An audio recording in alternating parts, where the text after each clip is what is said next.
దేవుని నామమున అందరికీ వందనాలు. సంఖ్యాకాండము 13వ అధ్యాయం. యెహోవా మోషేకు ఇలాగున సెలవిచ్చెను. నేను ఇశ్రాయేలీయులకు ఇచ్చుచున్న కనాను దేశమును సంచరించి చూచుటకు నీవు మనుష్యులను పంపుము. వారి పితరుల గోత్రములలో ఒక్కొక్క దాని నుండి ఒక్కొక్క మనుష్యుని మీరు పంపవలెను.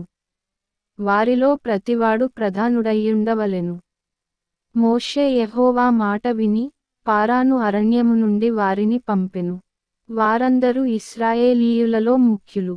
వారి పేర్లు ఏవనగా, రూబేను గోత్రమునకు జక్కూరు కుమారుడైన షమ్మూయ, షిమ్యోను గోత్రమునకు హోరీ కుమారుడైన షాపాతు, యూదా గోత్రమునకు యెఫున్నె కుమారుడైన కాలేబు, ఇస్సాకారు గోత్రమునకు యోసేపు కుమారుడైన ఇగాలు, ఎఫ్రాయిము గోత్రమునకు నూను కుమారుడైన హోషేయ, బెన్యామీను గోత్రమునకు రాఫు కుమారుడైన పల్తీ, జెబూలూను గోత్రమునకు సోరీ కుమారుడైన గదీయేలు, యోసేపు గోత్రమునకు అనగా మనష్షే గోత్రమునకు సూసి కుమారుడైన గదీ, దాను గోత్రమునకు గెమలి కుమారుడైన అమ్మీమయేలు, ఆషేరు గోత్రమునకు మిఖాయేలు కుమారుడైన సెతూరు, నఫ్తాలి గోత్రమునకు వాపెసి కుమారుడైన నహబీ, గాదు గోత్రమునకు మాకి కుమారుడైన గెయువేలు అనునవి. దేశమును సంచరించి చూచుటకు మోషే పంపిన మనుష్యుల పేర్లు ఇవి. మోషే నూను కుమారుడైన హోషేయకు యెహోషువ అను పేరు పెట్టెను.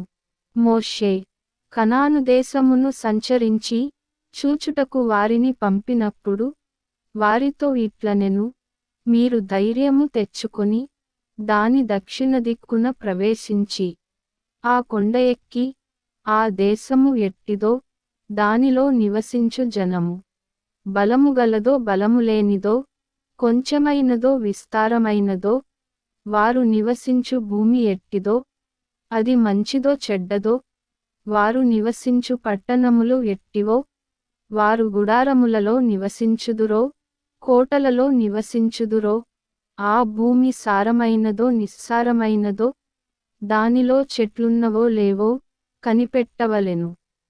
మరియు మీరు ఆ దేశపు పండ్లలో కొన్ని తీసుకొనిరండని చెప్పెను. అది ద్రాక్షల ప్రథమ పక్వకాలము కాబట్టి వారు వెళ్ళి సీను అరణ్యము మొదలుకొని హమాతుకు పోవు మార్గముగా రెహోబు వరకు దేశ సంచారము చేసి చూచిరి. వారు దక్షిణ దిక్కున ప్రయాణము చేసి హెబ్రోనుకు వచ్చిరి. అక్కడ అనాకీయులు, అహీమాను, షేషయి, తల్మయి అను వారుండిరి. ఆ హెబ్రోను ఐగుప్తులోని సోయను కంటే 7 ఏండ్లు ముందుగా కట్టబడెను. వారు ఎష్కోలు లోయలోనికి వచ్చి అక్కడ ఒక్క గెలగల ద్రాక్ష చెట్టు యొక్క కొమ్మను కోసి దండెతో 2 మోసిరి. మరియు వారు కొన్ని దానిమ్మ పండ్లను కొన్ని అంజూరపు పండ్లను తెచ్చిరి. ఇశ్రాయేలీయులు అక్కడ కోసిన ద్రాక్ష గెలను బట్టి ఆ స్థలమునకు ఎష్కోలులోయ అను పేరు పెట్టబడెను. వారు 40 దినములు ఆ దేశమును సంచరించి చూచి తిరిగి వచ్చిరి.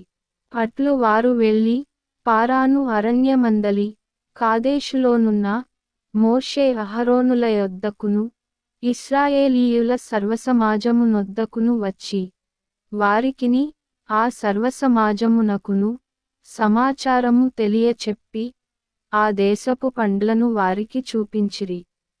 వారు అతనికి తెలియపరచినదేమనగా, నీవు మమ్మును పంపిన దేశమునకు వెళ్ళితిమి. అది పాలు తేనెలు ప్రవహించు దేశమే. దాని పండ్లు ఇవి. అయితే ఆ దేశములో నివసించు జనులు బలవంతులు. వారి పట్టణములు ప్రాకారముగలవి. అవి మిక్కిలి గొప్పవి. మరియు అక్కడ అనాకీయులను చూచితిమి. అమాలేకీయులు దక్షిణ దేశములో నివసించుచున్నారు. హిత్తీయులు, యెబూసీయులు, అమోరీయులు కొండ దేశములో నివసించుచున్నారు. కనానీయులు సముద్రము నొద్దను యొర్దాను నదీ ప్రాంతములలోను నివసించుచున్నారని చెప్పిరి. కాలేబు, మోషే ఎదుట జనులను నిమ్మళపరచి, మనము నిశ్చయముగా వెళ్ళుదుము. దాని స్వాధీనపరచుకొందుము. దాని జయించుటకు మన శక్తిచాలుననెను.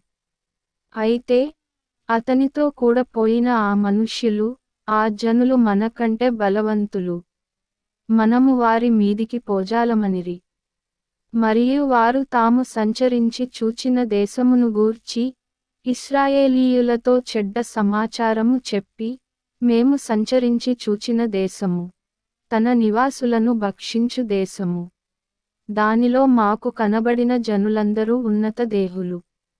అక్కడ నెఫిలీయుల సంబంధులైన అనాకు వంశపు నెఫిలీయులను చూచితిమి.